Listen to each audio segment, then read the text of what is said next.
ইফতারের ঠিক আগ মুহূর্তে আমার স্বামী আমাকে বলতে লাগলো, এই বাড়ি থেকে এই মুহূর্তে তুমি বের হয়ে যাবে, আর কখনো ফিরে আসবে না। আমি প্রথমে ভেবেছিলাম সে দুষ্টুমি করতেছে। আমি তাকে হেসে হেসে জবাব দিলাম, এই, তুমি এরকম দুষ্টুমি করো না তো। এখন আজানের সময় হয়েছে, বসো, ইফতার করবে। সে তখন বলল, আমি কোনো দুষ্টুমি করছি না। এই মুহূর্তে তুমি আমার বাড়ি থেকে বের হয়ে যাবে, আর কখনো আসবে না। বারবার সে এই একই কথা বলতে লাগলো। তখন আমি আর আমার মেয়ে প্রচন্ড অবাক হয়ে গেলাম। তখন আমি আবারও হেসে হেসে বলতে লাগলাম, তোমাকে মনে হয় আজকে রোজায় ধরছে, সারাদিন রোজা রেখে কাজ করো তো, তাই হয়তো মাথা ঠিক নেই।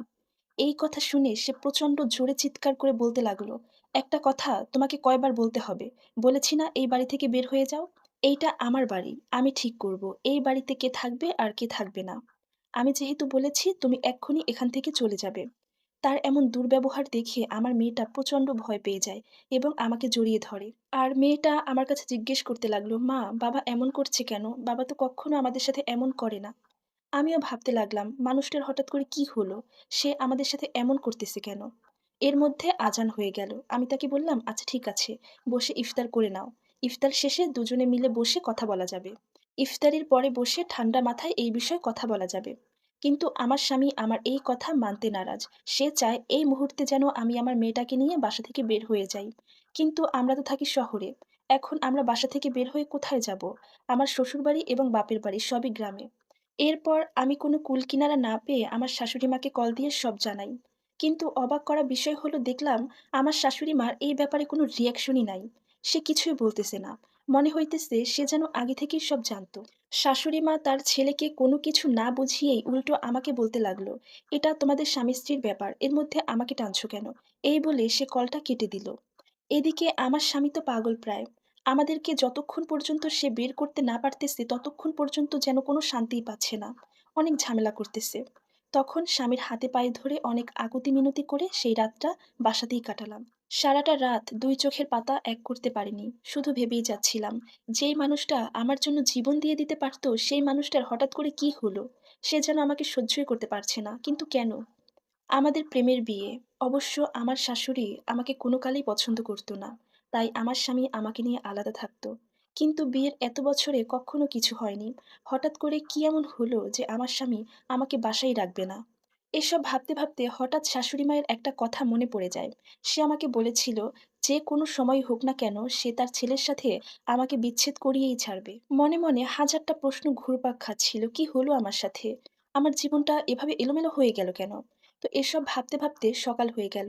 সেদিন ভোররাতে সেহরিও খেতে পারিনি। সকাল হতে না হতেই আমার স্বামী আবার আমাকে বলে, যাও, তুমি এবার তোমার মেয়েকে নিয়ে এই বাসা থেকে বের হয়ে যাও। আমিও আর কোনো উপায় না পেয়ে বাবার বাড়িতে গিয়ে উঠলাম। বাবার বাড়িতে এসে বাবা মাকে সব কথা খুলে বললাম। আমার মা তো আমার কথা শুনেই প্রথমে বলে দিলেন, তোর শাশুড়ি মনে হয় তোর স্বামীকে কালো জাদু করছে। এর আগে আমি কখনোই এসব কালো জাদুতে বিশ্বাসী ছিলাম না। কিন্তু কালকের পর থেকে আমার কেন যেন না একটু একটু বিশ্বাস হচ্ছিল। কারণ আমার সাজানো গোছানো সংসারটা একদিনের মধ্যে কেন এমন ভাঙতে বসেছে। পরের দিন সকালে মা আমাকে নিয়ে একটা হুজুরের কাছে যায়। হুজুরের কাছে গিয়ে আমরা হুজুরকে কিছু বলতে না বলতেই হুজুর আমাকে দেখে বললেন, তোমার স্বামী তোমাকে বাড়ি থেকে বের করে দিছে, তাই না? সে আরো বলতে লাগলেন, তোমার শাশুড়ি খুবই খারাপ একজন মানুষ, সে কখনো চায় না তার ছেলের সাথে তুমি সংসার করো। ঠিক এই কারণে তোমার শাশুড়ি এমন কিছু করছে যার জন্য তোমার স্বামীর কাছে তুমি এখন অত্যন্ত অপ্রিয় হয়ে আছো। এমনকি তোমার শাশুড়ি তোমার স্বামীকে দ্বিতীয় বিয়ে করানোর জন্য মেয়েও দেখে ফেলছে। তার মুখে এইসব কথা শুনে আমি তখনই অজ্ঞান হয়ে পড়ি। এর কিছুক্ষণ পর আমার জ্ঞান আসে। তখন হুজুর আমাকে বলেন যে, তুমি কোনো চিন্তা করো না, আমি তোমার স্বামীর জাদু কাটিয়ে দিচ্ছি। কিন্তু একটা কথা মনে রেখো, বারবার যদি তাকে এমন জাদু করা হয় সে কিন্তু তাহলে আর বেশি দিন বাঁচবে না। তখন দেখলাম হুজুর কি যেন একটা করলো। তার ঠিক আধা ঘন্টা পর আমার স্বামী আমাকে কল দিয়ে বলতে লাগলো, এই তুমি কোথায়? কোথায় গেছো? আমাকে একা বাসায় রেখে তুমি কোথায় গেলা? বাসায় আসো, আসছো না কেন? আমি তাকে বললাম, আমি আসবো না, তুমি আসো, আমি আমার বাবার বাড়িতেই আছি। সে তো আমার কথা শুনে অবাক, বাপের বাড়িতে মানে? আমি বললাম, হ্যাঁ, আমি আমার বাবার বাড়িতে আছি। এরপর সে তাড়াতাড়ি করে আমার বাবার বাড়িতে আসে। বাবার বাড়িতে আসতে আসতে তার প্রায় বিকেল হয়ে গেছে। সে আসার পরেই তাকে আমি সমস্ত কথা খুলে বলি। সে আমার কথা প্রথমে বিশ্বাসই করতে পারছিল না, যে নিজের মা তার ছেলের সাথে এমনটা করতে পারে। এরপর সে তার মায়ের সাথে দেখা করতে গেল। সে তার মাকে গিয়ে জিজ্ঞেস করলে তার মা কোনো কথাই স্বীকার করে না। তখন সে তার মাকে বলে, "ঠিক আছে মা, একবার করেছো মেনে নিয়েছি। কিন্তু এরপর যদি এই ধরনের কোনো কিছু তুমি করো, তাহলে আমি ভুলে যাব যে তুমি আমার মা। আর তুমিও ভুলে যাবে যে আমি তোমার সন্তান।"